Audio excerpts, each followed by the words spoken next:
Bonjour Christelle. Bonjour Richard. Christelle, je te remercie de m'accueillir une nouvelle fois dans ton lieu, ton petit hôtel, petit complexe de cabinat où tu accueilles tes touristes et les clients de Terre de Rêve. Avec grand plaisir. Oui, j'aime bien accueillir mes clients de Terre de Rêve. Généralement, on les met directement dans l'ambiance. Donc, je les mets généralement dans mon petit hôtel. Ils sont contents d'ailleurs en général. C'est près de la plage, c'est vert. Ah bon, on est à 200 mètres de la plage, je crois, hein. On est à peine à 200 mètres de la À plage. peine 200 mètres de la C'est un plage. endroit bien agréable. Donc Christelle, tu es la collaboratrice qui représente Terre de Rêve sur la côte pacifique nord du pays.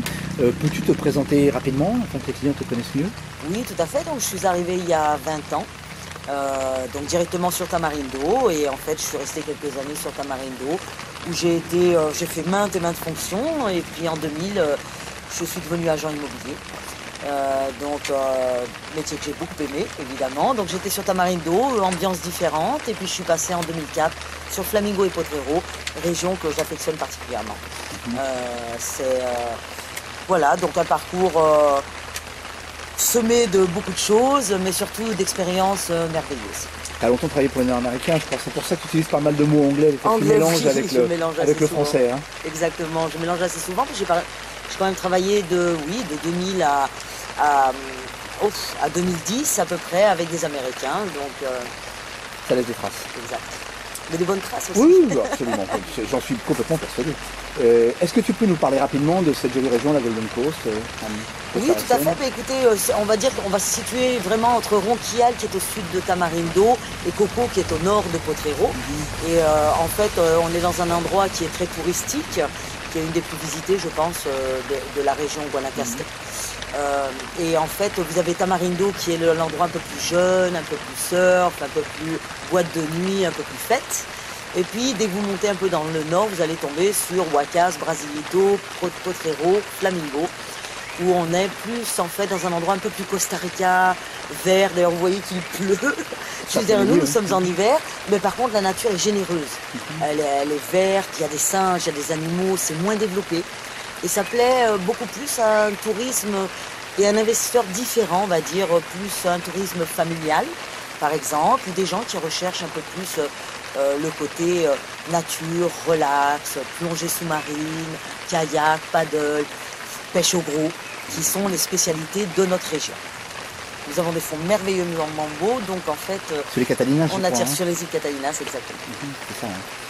Par ici, on trouve absolument tous les services, je crois, presque comme en Europe, hein, Pratiquement. à peu près. Hein. Je Et tout pense du moins que- comme en Europe, une station balnéaire. Quoi. Exactement. Les Non, banques, vous avez supermarchés, tout, voilà. magasins. Les dentistes, avocats, architectes, vous avez vraiment de tout, les boutiques de souvenirs, donc on est en manque de rien. Grand supermarché, il y a de tout pour tout public, donc on n'est vraiment pas perdu. Ce que je trouve intéressant à Potrero, comme on en discutait ensemble, c'est les prix, je trouve, qui sont peu élevés pour la région. Particulièrement ici sur Playa Potrero, c'est pas le cas à Flamingo, on est bien d'accord. Mais ici, les prix sont peu élevés pour une région si touristique. Oui, non, alors les prix sont peu élevés pour la région qui est très touristique. Je ne sais pas pour quelle raison. Effectivement, on va trouver des maisons de 2 chambres, 2 salles de bain dans des prix très modérés, on va dire aux alentours des 200 000 $. Et autrement, on va aller sur des maisons sur la plage à 700 000 $. On va aller des maisons vue mer entre 700 et 900 000 $, ce qui est beaucoup moins cher que dans des villes voisines. Où on va aller sur des prix beaucoup plus élevés. Je n'en connais pas vraiment la raison, mais parce que l'endroit est vraiment peut-être le développement, on va dire. On va dire qu'on est plus au début d'un certain développement, alors que sur des régions comme Tamarindo ou Coco, c'est déjà très développé. Donc ici, on a quand même, je pense, un futur qui vient vraiment devant nous. Ce qui est normal d'ailleurs pour un futur. Oui, tout à fait. C'est normal.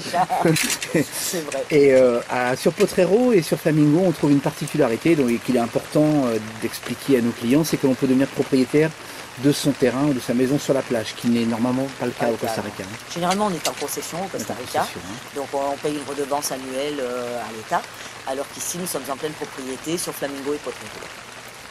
Une ancienne loi espagnole. Donc, Magnifique. Oui, tout à fait. Je veux dire, je pense que les gens sont assez heureux d'acquérir leur propre terrain et de ne rien devoir à personne. Exactement. Hein. Et comme tu le sais, beaucoup de nos clients souhaitent venir vivre ici en famille. Peux-tu nous parler rapidement du système scolaire?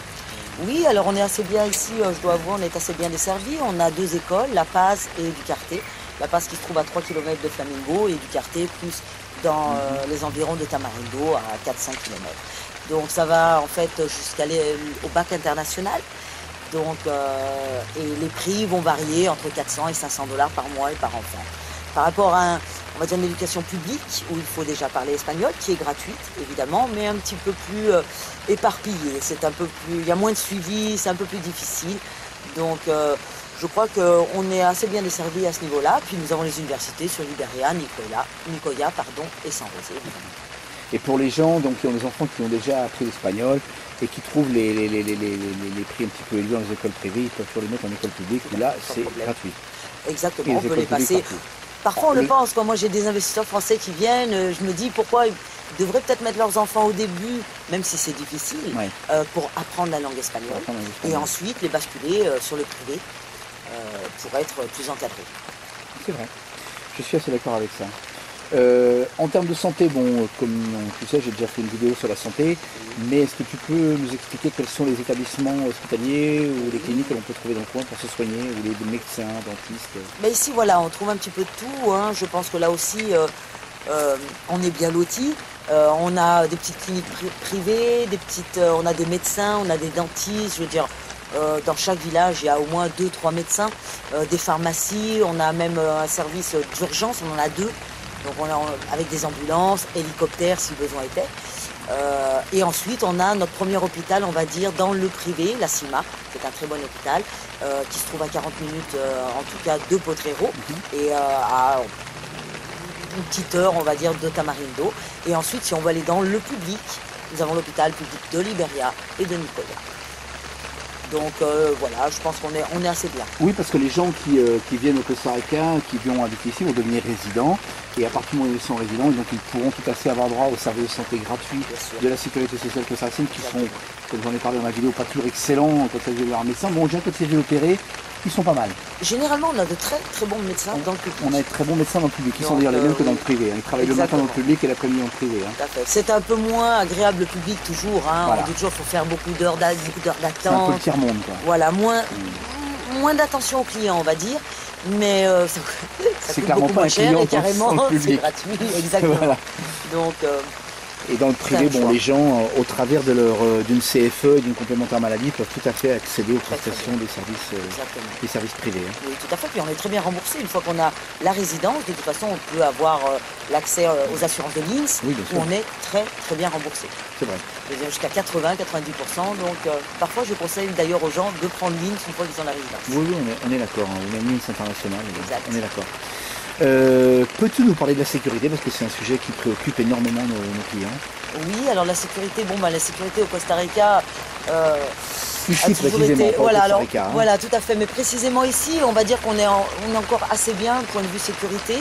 Je pense que dans tous les villages alentours, il y a une sécurité privée, donc où on paye un certain quota mensuel pour avoir des patrouilles. Durant la nuit généralement, mais en règle générale, je ne vais pas vous dire qu'il n'y a pas de vol, évidemment il y a des vols comme partout. De plus on est dans les endroits balnéaires, donc il y a plus de tentations, surtout dans des moments comme celui-ci, en plein hiver où il y a moins de travail. Mais en dehors de cela, je ne vois pas que la sécurité soit vraiment un énorme problème. Je veux dire, il n'y a pas une violence exagérée chez nous. Donc, moi je la ressens voilà. En tout cas. Moi non plus, je ne l'ai jamais vraiment ressenti. Si on compare avec nos voisins Guatemala, Nicaragua, je veux dire, on est quand même bien au Costa Rica. Oui, voilà, il y a un vol de temps en temps, oui, effectivement. Mais voilà, il y en a comme partout dans le monde. Oui, d'accord. Cet après-midi, comme les personnes qui nous regardent vont pouvoir se rendre compte, il pleut. On est en hiver. Les mois de septembre et les mois d'octobre sont les 2 mois de pluie au Costa Rica. Ce matin, il faisait un temps magnifique. Dommage qu'on n'ait pas pu faire cette vidéo ce matin, parce qu'on avait un très beau soleil. Et cet après-midi, on a les orages normaux de la saison. Exact. Mais pour expliquer aux personnes, il ne pleut pas comme ça toute l'année. Au contraire, ici, c'est une zone tropicale sèche. Exact. Donc, autant dire qu'entre le mois de novembre et le mois de mai, il ne tombe pas une goutte d'eau, à peu près.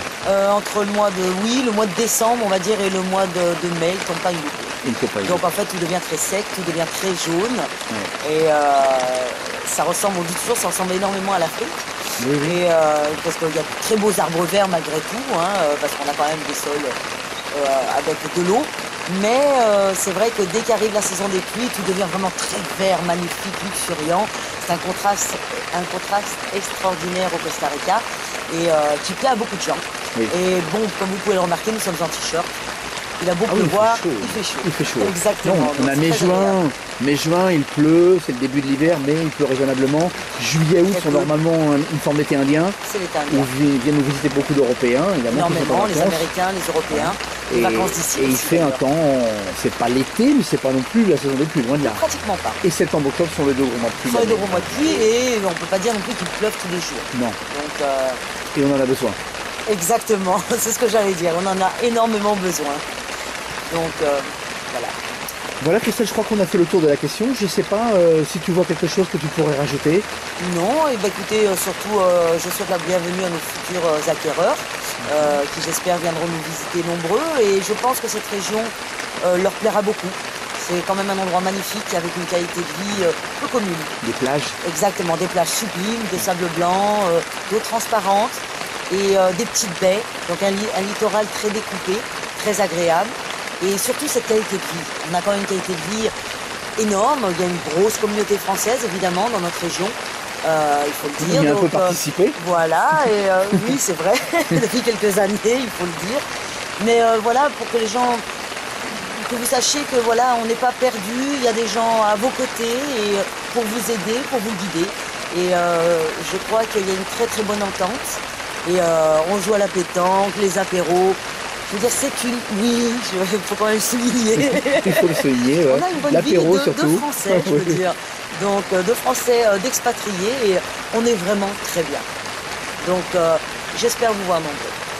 Et juste une petite chose qu'on a oubliée, mais qui me semble excessivement importante, c'est qu'ici, on est dans la baie de Potrero. La baie de Potrero se trouve en face de la baie de Flamingo, et Flamingo va rouvrir sa marina très prochainement. Très prochainement. Et ça va changer pas mal de choses. Ça va changer pas mal de choses, évidemment. Ça va nous amener plus de monde, je pense. Et donner de la valeur. Voilà, donner de la valeur à toutes les propriétés, évidemment. Et surtout, on va se développer, avoir plus de commerce, avoir plus de choses à faire, parce que notre région, à part Tamarindo, qui bouge très très bien, comme je vous le disais tout à l'heure, c'est plutôt assez calme. On en est très heureux. Mais un petit peu plus, ce serait aussi très sympathique. Donc cette marina nous amènera, je pense, beaucoup de gaieté, beaucoup de bonheur dans le futur. Donc on l'attend avec assez d'impatience. Très bien Christelle, sur ce, je te remercie de m'avoir reçu chez toi. Avec plaisir. Et puis sur ce, pura vida. Pura vida.